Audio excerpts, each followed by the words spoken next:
As women, I think we often put on a mask and don't talk about what's really going on. Why is that? I think what keeps people from telling the truth and speaking about the truth really has to do with our image and how people will view us. I try to challenge myself every single day to be more open because you only live once and people only get to see who you are so many times. And it's kind of sad that we do get in this kind of vibe of like, oh, how are you? Oh, good. You know, versus really telling people what's going on. See you at the top. Starts with a state of mind. See you at the top. Just leave your fears behind. If you believe it, you can achieve it. We'll see you. I want a show that's inspiring and authentic and just real. I want to make a difference. And media is my platform to do that. Believe it, you can achieve it. We'll see you at the top.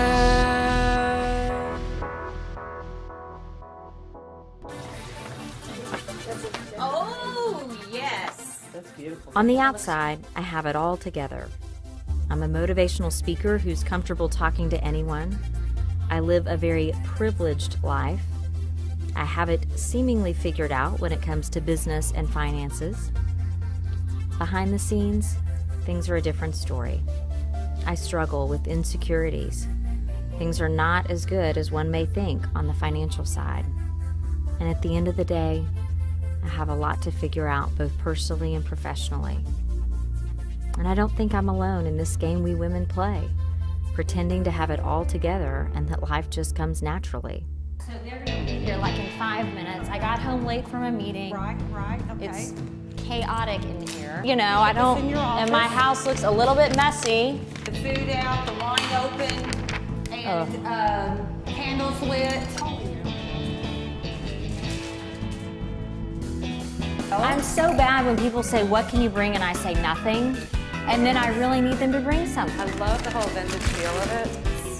They've really done a great job renovating. What am I forgetting? Candles lit, food. Okay. I think you're good. I think it looks And we just good. keep the door to my bedroom closed. They're gonna want to see my bedroom, which is not mine. No, it's not. It's kind of a whirlwind. This one right here. This one. Oh, look at how cool this is. Hello, Hello, how are you? I haven't seen you in forever. Oh my gosh. I'm so excited to see your face. It's maybe a little bit I was messy. going to say, I don't know. I didn't leave it like It's lived in and function now. It is, Oh, it I is. love it. Well, you know, I've come a long way since, From the car to this. You can peek in my bedroom. It's a little messy. Kelly said don't let anyone see it, but I will. Why is it messy? Congratulations. Yes. So exciting.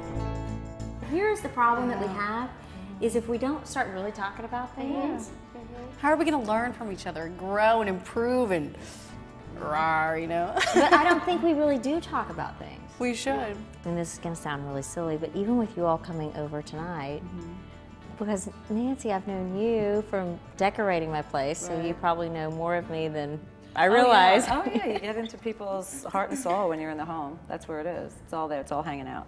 But, you know, I think, Carly, you and I have had a moment or two of bearing all soul, and then Ginger, you're new to the mix, and it's just so weird with meeting new friends, and even, I mean, I was silly. I was nervous about you guys coming over. I know. After our conversations we've had and her seeing your underwear. Nervous too. But why were you nervous? And this is so silly. I mean, I don't know, I don't know you very well yet, and I'm just kind of thrown into all of this, you know? Yeah, by design. And it's kind of hard to know. See, that's the I'd embrace conversation, it. right? Yeah, is how comfortable are we? Yeah, but I have some women who would freaking die. They would just be like, oh my gosh, or plastic surgery, you know? Or what about problems in your marriage or finances? I mean, are we really sitting around going, hey, Ginger, what'd you make last year and how did you invest? Yeah, no, we don't. Well, I don't know if I would feel that. I mean, I think I'm pretty open with my friends, but and do I wear a mask? I don't know if that's the right thing. Do I feel like I want to project a certain image? I don't think that's conscious. I don't think that's a conscious effort, but do I Do I pull myself together when I go out to work? If I'm having a bad morning, do I pull myself? Absolutely. Are we fake? Right. Are we fake No, we're because not we're projecting fake. an image that we can pull it together? No, I think it's not fake, it's faith. I'm not sure Nancy is right. It feels pretty fake to me when I don't share what's really going on. Yet how do we open up to others, especially when our hearts have been burned in the past for doing so?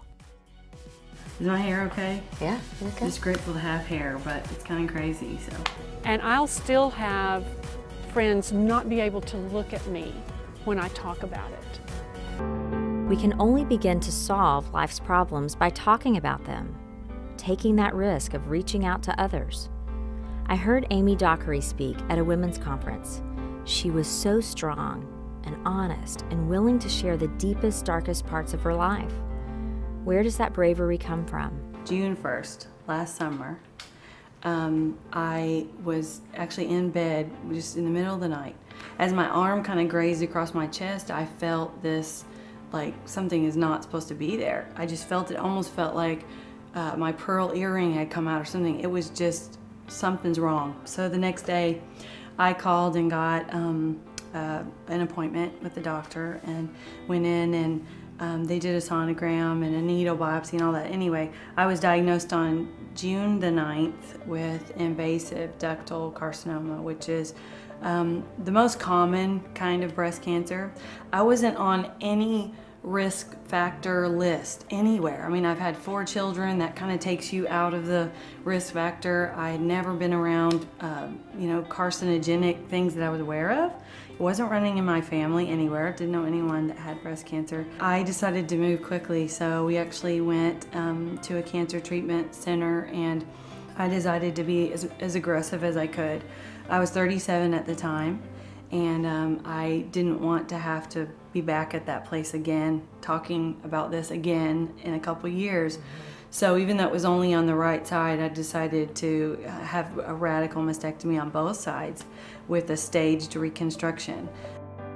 What I see is that light shines through your life, like clear glass, like a stained glass. You color the world around you when something comes in and through your life, and you can make it a message out of the mess. That's wonderful. Well, the first part of this cancer journey for me, I video blogged, I blogged, at the cancer treatment center, I made videos. I showed a little fuzzy ball and said, this is the size of the cancer that I'm facing, and I wanted everyone to have all the facts. Now, opening myself up to that opened myself to a lot of opinions, and I had to sort through those, okay? But a lot of it was tools for my healing. A lot of it was connection with people that had been through something similar, could really give me a word for that moment of encouragement. I felt like a flower that was losing all its petals. You know, I'd already had, you know, both breasts removed essentially, and that makes you feminine, you know, and you lose all your eyelashes, all your eyebrows. And I'm sitting over a trash can, and I had no idea. I've always had thick hair, but I had no idea how much hair I had till I woke up and my pillow was covered in hair. And then I sat over a trash can and just for hours ran my fingers through my hair, and it was just piles of hair. For the first time, I felt like a cancer patient, and before that point, I hadn't felt that way. And that was the hardest part, and I think that's why I felt such excitement about doing this with you and just talking to you about that part of the process, because I did shut down for that part when I was grieving the loss of who I was. My dad said, come over, I have some clippers, and let me cut the rest of it. You'll feel so much better if it's just a clean slate. So I sat in my parents' bathroom while my dad shaved the rest of my hair off. I know that that was more painful for them than it was for me. I can't imagine one of my children walking through that. But they made it a joyful occasion. This is something new. You're past this, you know? You're past this part of the process. Now we are gonna have brand new hair, and it's gonna start over. And as you can see, I do. It's kind of crazy. My little conservative heart beats a couple beats faster when I see this hair, but I'm just glad to have it.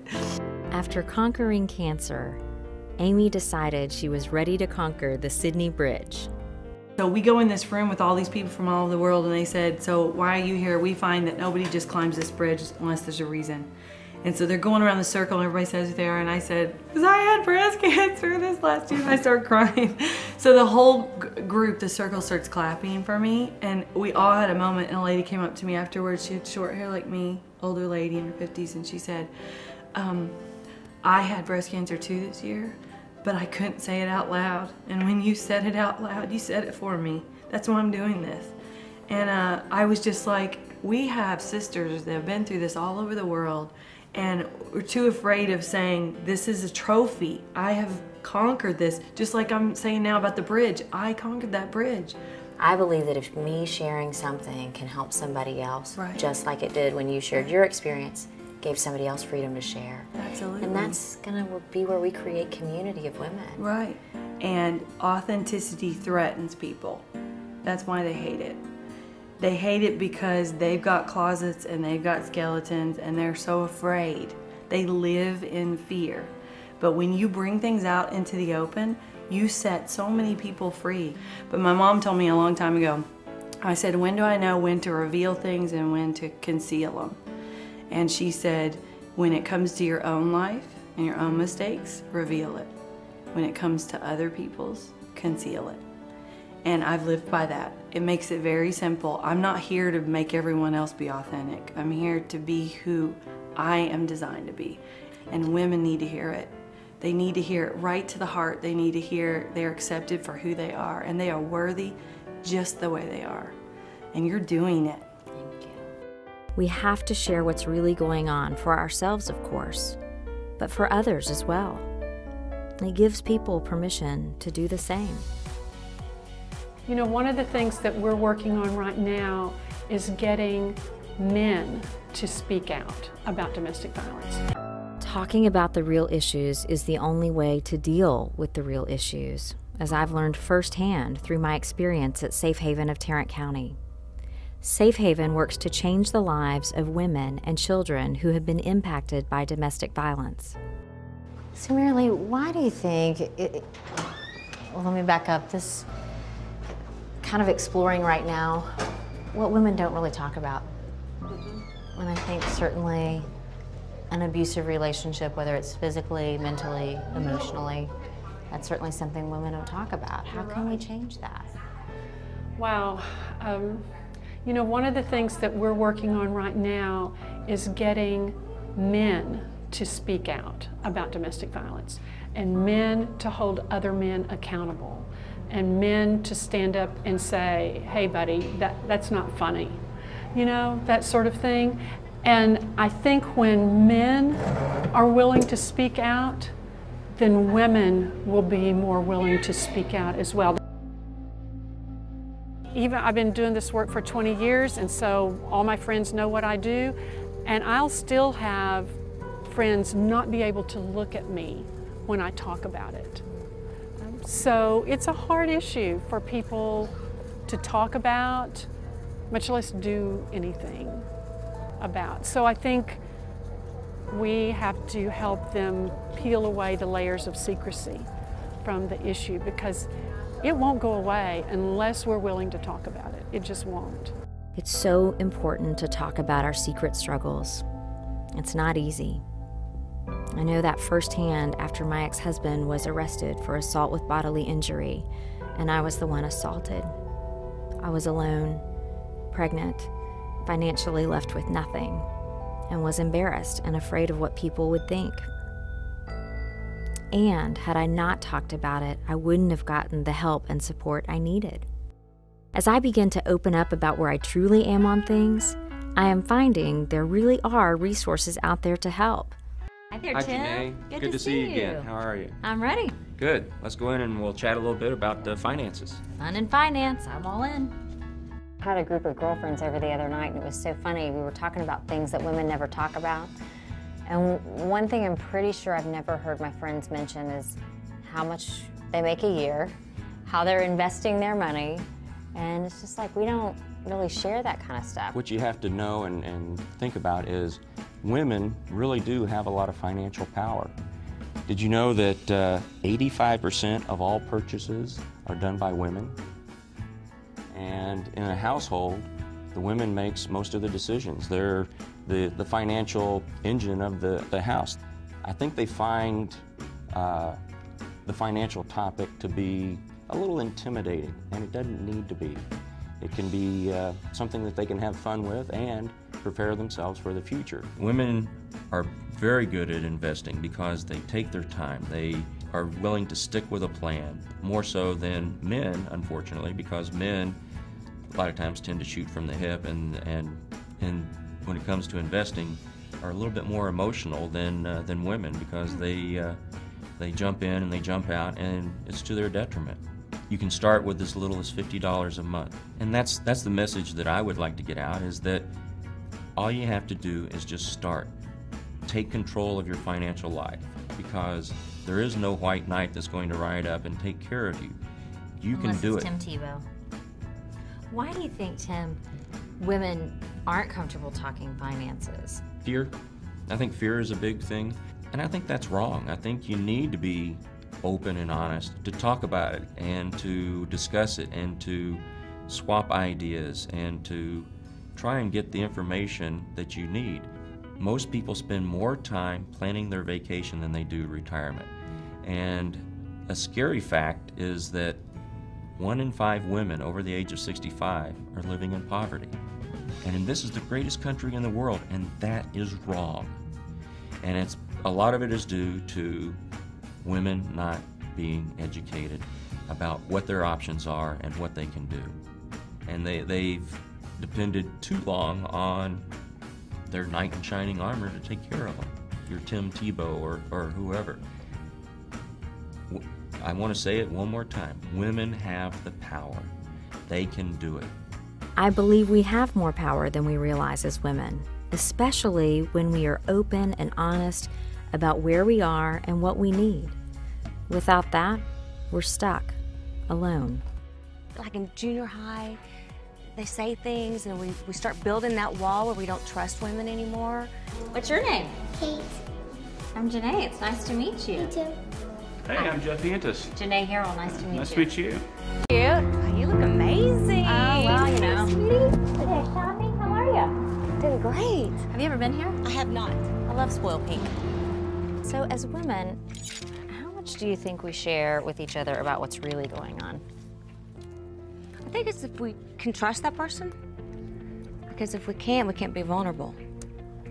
So I have, you know, quite a few women that I can be vulnerable with, and then I'm kind of guarded because I don't want to be judged. I mean, women can be so cruel. And so I'm kind of like, oh, how much do I share? So I have, you know, my close friends, and I share the good, bad, and the ugly. I think it is hard to trust women because, you know, when we're young, the girls, like in junior high, they say things and we start building that wall where we don't trust women anymore.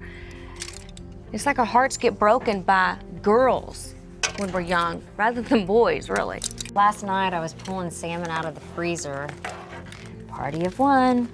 Aww. I'm not complaining, it's all good. Have you gone to Central Market and had their dinner for 2? My husband and I do it all the time. Okay, so why do I need dinner for 2 when it's party of 1? Because you can have lunch another day with the rest of it. That's good. Right, I do have friends. And friends that I can tell anything to. Most of the time.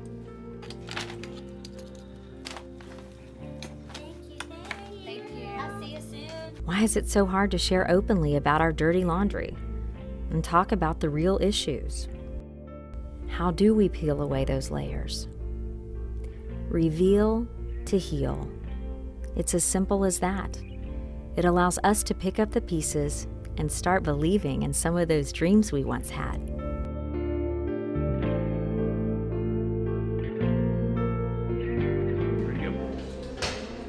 Hi. Hi. What's your name? Kate. I'm Janeé. It's nice to meet you. Me too. Hey, I'm Jeff Antis. Janeé Harrell. Nice to meet you. Nice to meet you. You guys new to the building? No. No? How long have you lived here? We've been here a couple years, hadn't we? 2 years. Yeah, a little over 2.5 years. Nice. You like it? Yeah, I like it a lot. How about you? Fairly new to the building, couple months. Yeah, what do you think so far? I'm liking it. It's kind of fun. Well, good. It's a safe place, so what do you do? Me? I'm a physician in Fort Worth. Probably busy. Yeah, we got a call right now. Yeah, what kind of physician? I'm in women's health. I work out of Harris Hospital downtown, and I've got my practice over there off Hemp Hill and Magnolia. Okay. Yeah, how about you? Television. The Janee show. Actually, I've seen your billboards. Yeah, how's that going? It's going good. Yeah, You know, it's kind of a journey. Life always is. Yeah. Yeah. Do you have a card? Actually, I think I do. Are you looking for a physician or something? Oh, yeah. Okay. Physician and friends.